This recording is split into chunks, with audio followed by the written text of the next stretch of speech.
तो हेलो दोस्तों, टाटा केमिकल्स के Q4 क्वार्टर के रिजल्ट आ गए हैं। तो चलिए देखते हैं कि इनके क्वार्टरली बेसिस पर रिजल्ट में क्या-क्या चेंजेस आए हैं। तो आप देखेंगे कि इनका मार्केट कैप करीब 20,000 करोड़ के आसपास का है। इनका आरओसी है 3.64% का और इनका आरओई है -0.9% के आसपास का। ठीक। और इनका जो डिविडेंड यील्ड ये दे रहे हैं करीब 1.4% के आसपास दे रहे हैं। तो एक बार समझते हैं कि टाटा केमिकल्स करते क्या है। तो इनका काम क्या है? इनका मेन काम है मैन्युफैक्चरिंग और एक्सपोर्ट का बेसिक केमिस्ट्री और स्पेशलिटी प्रोडक्ट्स का। तो मतलब ये बेसिकली क्या कर रहे हैं? केमिकल प्रोडक्ट बनाते हैं। तो चलिए आगे बढ़ते हैं और इनके क्वार्टरली रिजल्ट पर चले जाते हैं।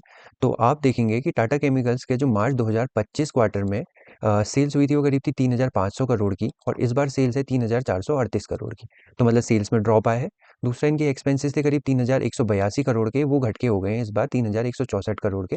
तो सेल्स ड्रॉप हुई है तो एक्सपेंसेस भी ड्रॉप हुए हैं। साथ में क्या ऑपरेटिंग प्रॉफिट जो 327 करोड़ के आसपास का था, वो ऑपरेटिंग प्रॉफिट अब घट के हो गया 274 करोड़ के आसपास का। तो मतलब सेल्स घटी, एक्सपेंस घटे और इनका ऑपरेटिंग प्रॉफिट भी घट गया। तो तीनों चीज़ें आपस में इनके केस में कोरिलेट होते हुए दिख रही हैं। उसके बाद आप देखेंगे कि ऑपरेटिंग प्रॉफिट मार्जिन जो 9% था, वो अभी इस साल ड्रॉप होके 8% के आसपास हो गया है मार्च क्वार्टर में। उसके बाद लास्ट ईयर इनकी जो अदर इनकम थी वो थी 29 सीआर की और इस बार इन्होंने अदर इनकम रिकॉर्ड करी है -1760 सीआर की। मतलब इनको एक ह्यूज नेगेटिव इनकम आई है। तो अब इस नेगेटिव इनकम का आप सोर्स देखना चाहेंगे तो यहाँ पर आपको बताया जा रहा है एक्सेप्शनल आइटम्स, तो इनको -1837 सीआर का लॉस हुआ है। तो अभी बाद में हम लोग देखेंगे कि ये लॉस किस वजह से हुआ है, तब पहले हम लोग इन चीज बाकी चीज़ों को देख लेते हैं। उसके बाद इनका जो डेप्रिसिएशन है लास्ट मार्च क्वार्टर में था 293 सीआर का, इस बार वो बढ़ के हो गया है 343 सीआर का। और इन पे इंटरेस्ट था लास्ट ईयर 137 सीआर का, इस बार इन पे जो इंटरेस्ट पड़ा है वो पड़ा है 153 सीआर का। तो इससे जो इनका ओवरऑल परफॉर्मेंस है, आप देखेंगे कि लास्ट ईयर जहाँ इनको मार्च क्वार्टर में -74 सीआर की लॉस हुआ था, इस बार इनका टोटल लॉस जो है वो बढ़ के हो गया -1982 सीआर का। अब देखिए कि इन पे -34% का नेगेटिव टैक्स लगा है लास्ट ईयर और इस बार इन पे 7% का पॉजिटिव टैक्स लगा है। तो एक चीज़ आप देखेंगे कि लास्ट ईयर जहाँ पर इनको नेगेटिव से प्रॉफिट हुआ था तो इनमें नेगेटिव टैक्स लगा। तो आपको ये समझने की ज़रूरत है कि किसी भी कंपनी पे नेगेटिव टैक्स किस तरीके से लगता है। तो आपके लिए एक काम है जो आपको सर्च करना है।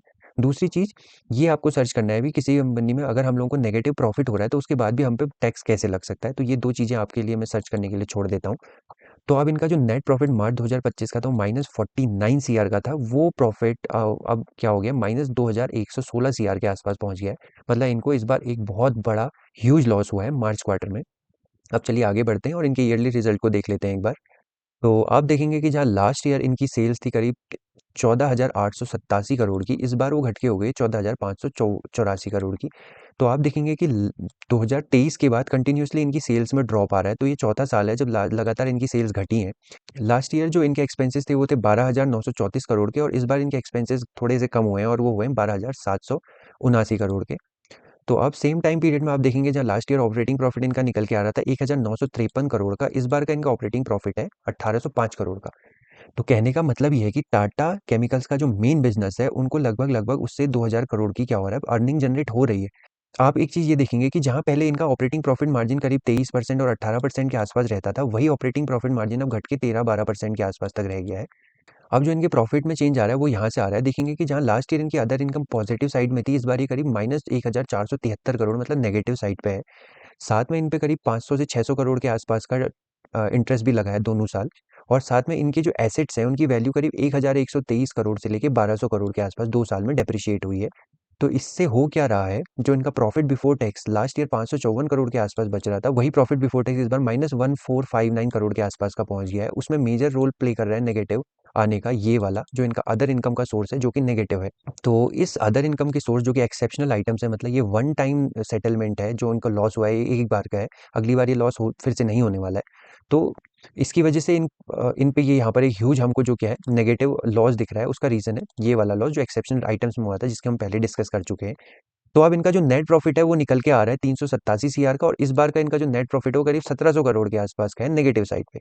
तो लास्ट ईयर इन पे 30% का टैक्स लगा था और इस बार इनका ओवरऑल टैक्स था 18%। तो ये मोटा मोटा कहानी है। अब जो मेन बात हम लोगों को डिस्कस करनी है कि यार ये एक्सेप्शनल आइटम है क्या जिसने इनकी पूरी बैलेंस शीट को बिगाड़ के रख दिया और इनका जो प्रॉफिट था जो करीब करीब आप लोग बोल सकते हैं कि 300 से 400 करोड़ के आसपास का आना चाहिए था, वो प्रॉफिट घट के -1500 करोड़ के आसपास का पहुंच गया है।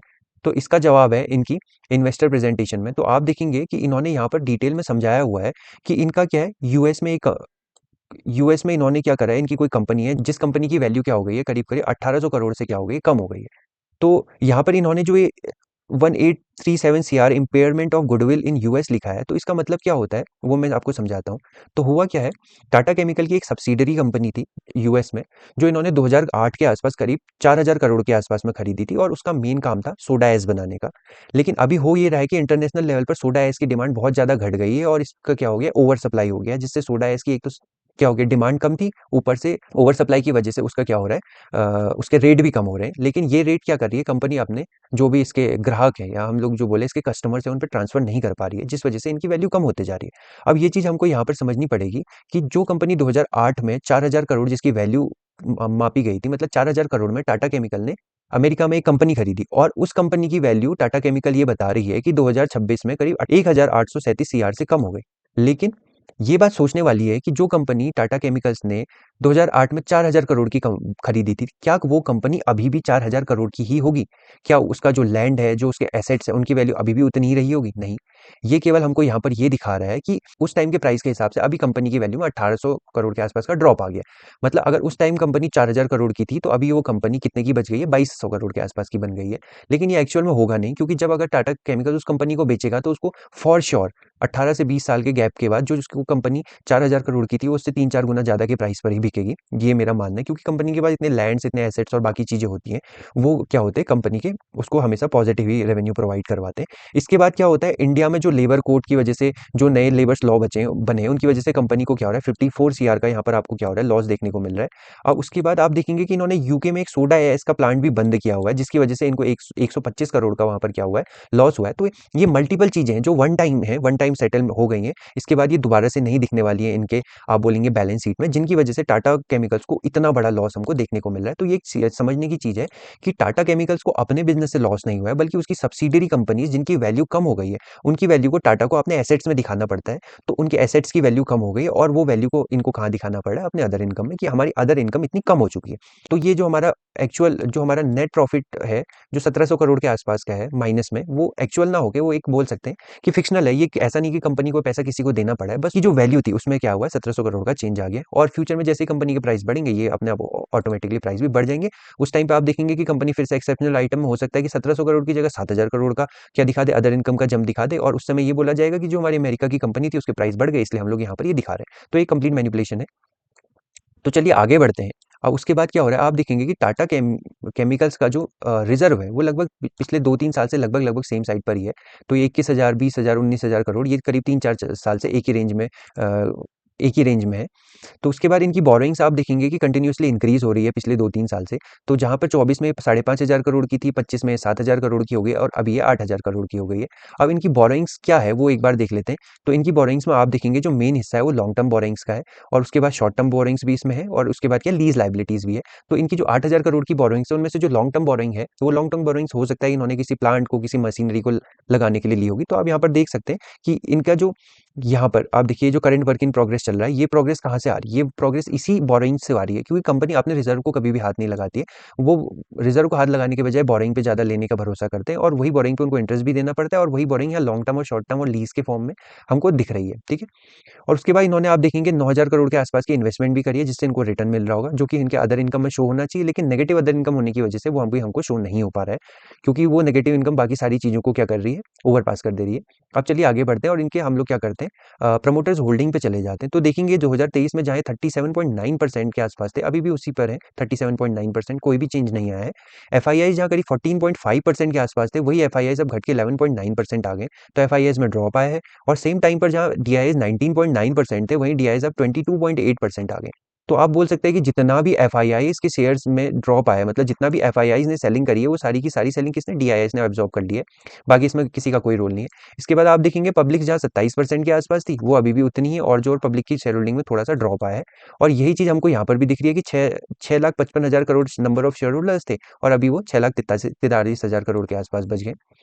तो ये टाटा केमिकल का ओवरऑल क्या है, आप लोग बोल सकते हैं कि समरी है कि टाटा केमिकल्स लॉस में तो है, लेकिन वो लॉस में एक्चुअल लॉस नहीं है, बस वो एक क्या एक्सेप्शनल आइटम है कि उनकी कोई एक सब्सिडरी है, उस सब्सिडरी की ओवरऑल मार्केट कैप कम हो गया, उस मार्केट कैप को दिखाने के लिए कि हमारी सब्सिडरी का मार्केट कैप कम हो गया, या उसकी नेट वर्थ कम हो गई है, तो उसको दिखाने के लिए इनको अपने जो बैलेंस शीट है उसमें सेटलमेंट करना पड़ा है, वो हमको अदर इनकम में शो हो रहा है। तो ये मोटा मोटा कहानी है। अदरवाइज टाटा केमिकल अभी भी अपने एक्चुअल बिजनेस से कमा तो रही है, लेकिन वर्ल्ड वाइड लेवल पर जिस तरीके से सोडा एस और बाकी चीज़ों का बहुत तगड़ा कंपटीशन चल रहा है और सप्लाई ज़्यादा है, डिमांड कम है, उस वजह से इनके क्या हो रहा है, प्रॉफिट अभी हमको कम होते हुए या मार्जिन में हमको असर दिख रहा है। लेकिन जैसे-जैसे वर्ल्ड लेवल पर सिचुएशन संभलेंगी, जैसे-जैसे डिमांड बढ़ेगी, ये अपने फिर से अपनी पटरी पर आ जाएगा।